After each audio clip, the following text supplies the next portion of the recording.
Hello friends, this is Benjamin from English Classes Online. You are welcome to today's video.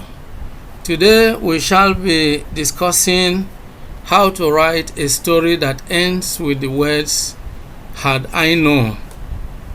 Such a question is always set in some English exams like the West African Senior School Certificate Examination and the National Examinations Council Senior School Certificate Examinations.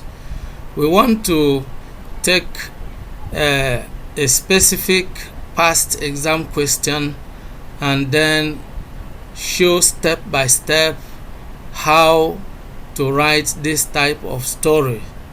And in discussing this, we are responding to requests from some sections of the public, and we are mindful of our responsibility to ensure that we help our viewers in solving their problems.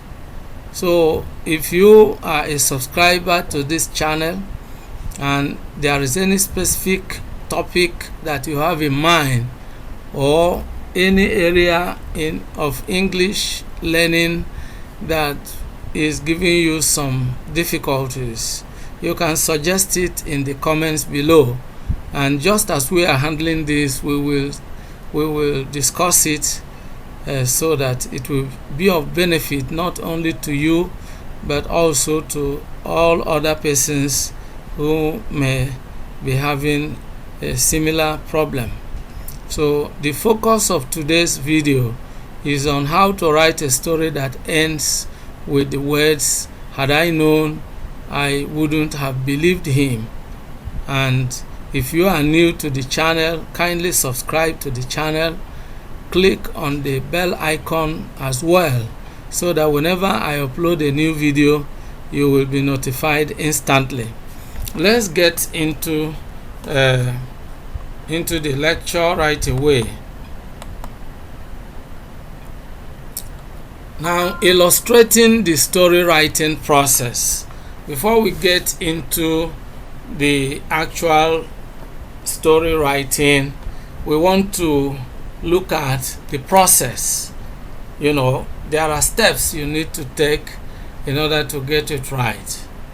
And then we are looking at the specific WASC exam question, a WAEC exam question that we are actually using for our illustration, and that is that of WASC June 2002 English Language 1 theory questions.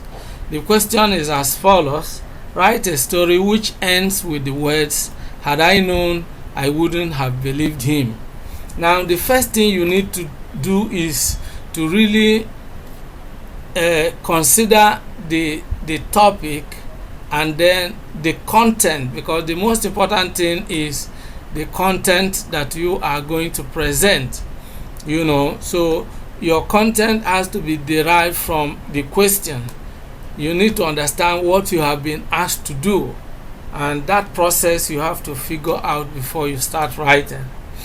So we are looking at the content here. The first thing we need to understand is that we have been asked to write a story that ends with the words "had I known, I wouldn't have believed him." Number two, we are to take the given thoughts "had I known, I wouldn't have believed him" and expand it into a story. This is what the examiner wants us to do. Had I known, I wouldn't have believed him. That is the line of thought we have been given, the group of words we are expected to use as the foundation for our story. We need to expand this line of thought into a story, and our story is going to end with those words, because that means that this group of words actually form the theme or the thematic preoccupation of our story. Our story is based on this line of thought. Then the third thing we need to understand is that the story has to end or be concluded with this thought. That already is evident from the question. Right, it's evident in the question. Write a story which ends with the words. So our story is going to end with these words.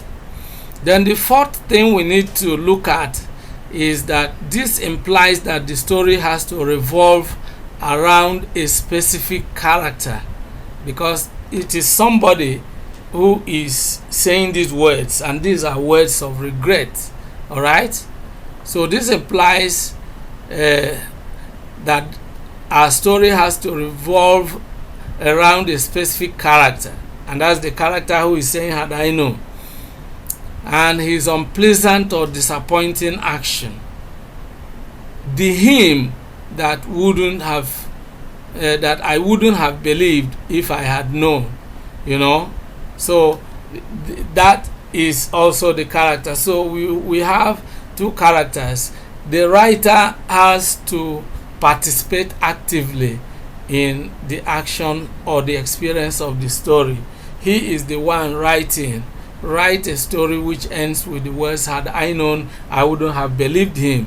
Although you may choose to write with a third person narrator or narrative technique, and then you still end with these words. But if you write with the first person narrative technique, it has a special appeal, and that is what we are going to do. We are going to write the story as if it happened to us, as if we, the writer, experienced that, passed through that bitter experience. When you listen to people tell their own story, it has a different appeal, So that's what we are going to do.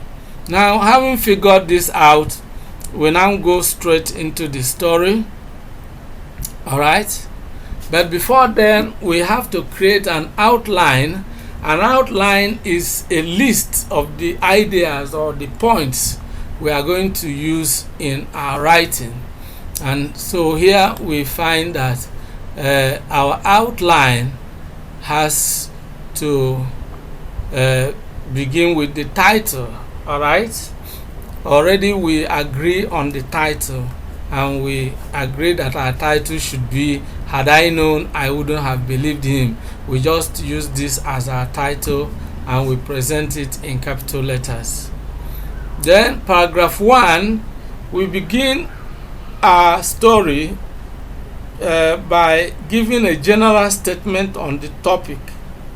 A story of this nature is thematic in nature. In other words, is a story that is designed to teach a lesson about life. And it is also good if you begin on that note. Make a general statement on the topic that will provide a background, that will form the foundation of the story you are going to tell. You can say something generally about a problem that exists in human life, or things that usually happen, or something that is generally true, which is related to the story you are going to tell. Then in paragraph 2, you narrate how the event started. How the event started. This is really very important. How did the event start? And of course, in this kind of story, there must have been an initial period when you trusted this person that actually disappointed you, because the picture is that of someone you trusted, someone you believed and you relied on, who later disappointed you. So the story should begin with the initial trust that you reposed in this person. So how the event started and the initial trust or belief. All right? Then, in the body of this story, as we really get into it properly, then we are going to begin our first paragraph by narrating the most remarkable happenings, unexpected change, what eventually happened. You must have started something, either a journey together, or a transaction together, or a partnership together. There must have been something that connected you and this person who may have been your friend or an associate. So then, once you have narrated how the event started and the initial trust and belief you had in this person, of course the story has to have a rising action, and then it rises with the most remarkable happenings. That's what we call the rising action, the most remarkable happenings. And it has to be an unexpected turn of events, a change, how this person betrayed you, right? How this person actually, the action that he or she took that amounted to this betrayal, the unexpected change in behavior. So this will be your narration in paragraph 3. Then, of course, we are just saying paragraph 3 or paragraph this, but sometimes you may have to discuss a particular line of thought in perhaps more than a paragraph. Then in paragraph 4, you will narrate how the event ended in bitter disappointment, how it ended, how it ended. And once you discuss this, the picture becomes very clear how this affected you and the kind of situation you found yourself that left you totally disappointed. And then in your concluding paragraph, you will briefly state the lesson you learned from this bitter experience, and then you end your story with the words, "Had I known." So that is exactly how to write this kind of story. Now let's write the story. All right, let's go now and write the story together. Now let's look at our story as we have already done. Had I known, I wouldn't have believed him. This is the title of our story.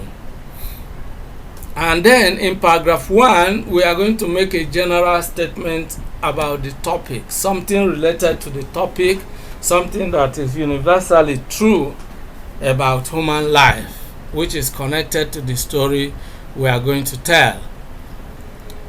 I had heard many people use this biblical quotation, "Cursed is the man who trusts a man." So it is acceptable we begin with a quotation. But it never made any sense to me until I received the rudest shock of my life from someone whom I had hitherto considered to be a bosom friend of mine. This gives us a picture. It is like waking the reader from sleep. Oh, cursed is the man who trusted in man. Something must have happened. How was this writer betrayed by someone? And so the reader will want to know. Incidentally, that's exactly what the story is all about. Then we now go to paragraph 2 and start narrating how it all started. I was sitting under the melina tree in front of my father's house, engrossed in my studies, when someone came from behind and covered my face with his palms in our usual playful manner. When he removed his palms, I saw it was Mike.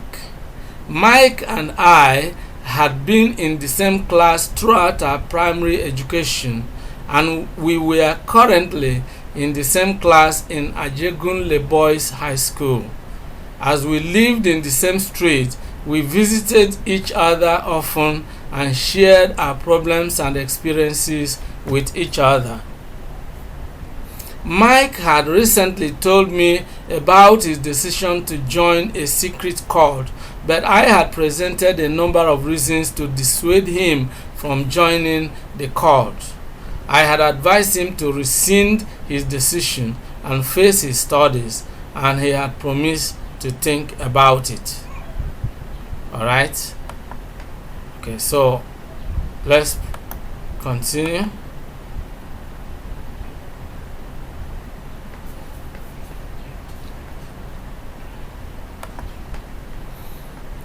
I was therefore happy when he announced that he had rescinded his decision to join the cult.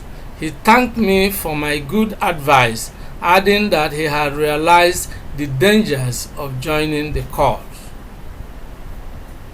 I am actually on my way to Jack's place, but I decided to see you first in case you are also interested in the tutorial, he said after an interval of silence. Now, it's good to, incorporate dialogue into your story. Dialogue is a conversation between two characters. So here, Mike initiated a conversation, and then the writer replied, "Tutorial?" I asked. Jack's elder brother is organizing tutorials for final year students, he explained. I am interested because the guy graduated from Unilag with a first class in mathematics. Man, he will teach us the ABCs of solving all our mathematical problems. See? That would be great, I agreed. But how much are we going to pay him? I asked. He is going to receive 1,000 naira from each person, he replied. But I don't have any kobo on me right now, I complained. I have 1,500 naira, so we can give him a down payment of 1,000 naira and use the rest for transport, he volunteered. Now, this is the conversation going on, and is also something you need to learn. You can see how the words of each character is, punctuated with quotation marks. So you need to look at the way the words of each character is punctuated with quotation marks, and then you know that each person's words begin always a new paragraph, and then it is always well punctuated. Alright, so let's continue to the next point. Alright, so that's very generous of you, Mike, I commended. How can I thank you? What are friends for? He asked rhetorically. Let's leave at once so we can get there on time. I rushed into my room, put on my clothes, and we left. We got to Okokomaiko and boarded a Badagry-bound bus. We alighted at a bus stop before Ijaniki, where Mike said we should wait for his friend Jack, who would then take us to his brother's house. He had contacted Jack on phone and had told me that Jack would soon meet us. While we were waiting there, a group of masked men emerged from a bush path and surrounded us. I looked at Mike and he looked away from me and did not show any apprehension. Move! One of the masked men backed at us, pointing towards the bush path. Alright?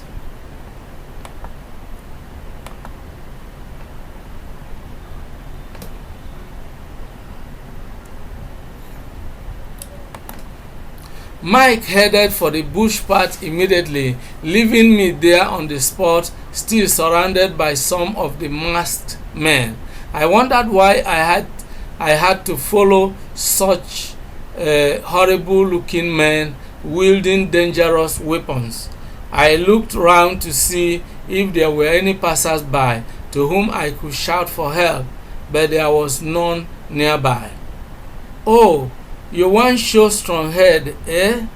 One of the men backed at me. "Move, I say, move." I took a few steps from there and tried to run away, but they ran after me, overtook me and held me. One of them broke a bottle on my head and blood covered my face.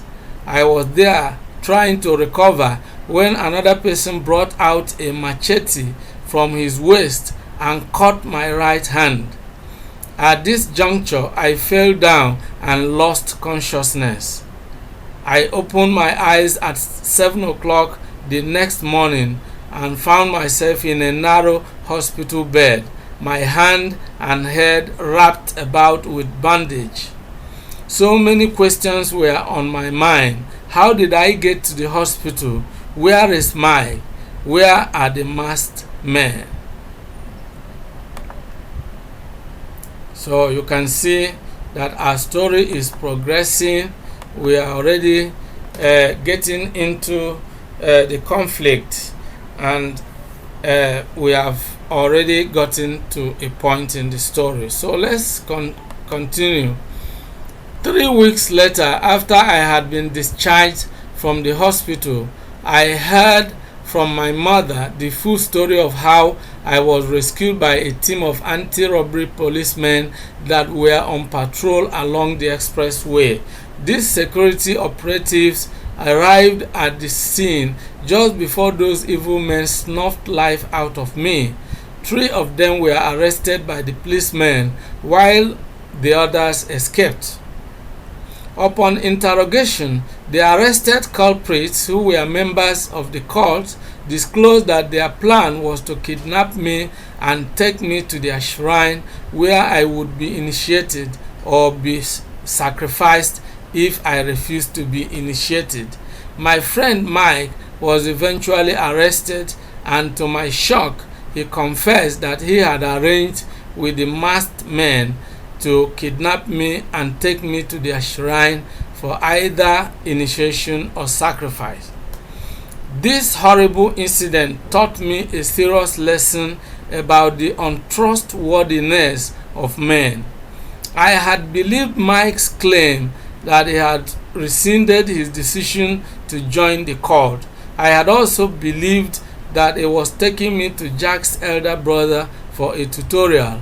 Had I known he was already deep in the cult, I wouldn't have believed him. Written by the character Chinede Odo. Now, this is an illustration of how to write a story that ends with the words, "If I had known, I wouldn't have believed him." Now, this kind of story features in most English exams, and that's exactly what we have been able to look at today. If you have gained benefits from this video lecture, don't forget to subscribe to the video, and if you would like to have free access to other videos that I will be uploading regularly on this channel, please click on the bell icon for notifications. I want you to know that on this channel we discuss and simplify English topics, and we also discuss content writing and motivational topics that are of great benefit to people from different walks of life. Thank you for being part of today's discussion. See you in the next video, and remain blessed.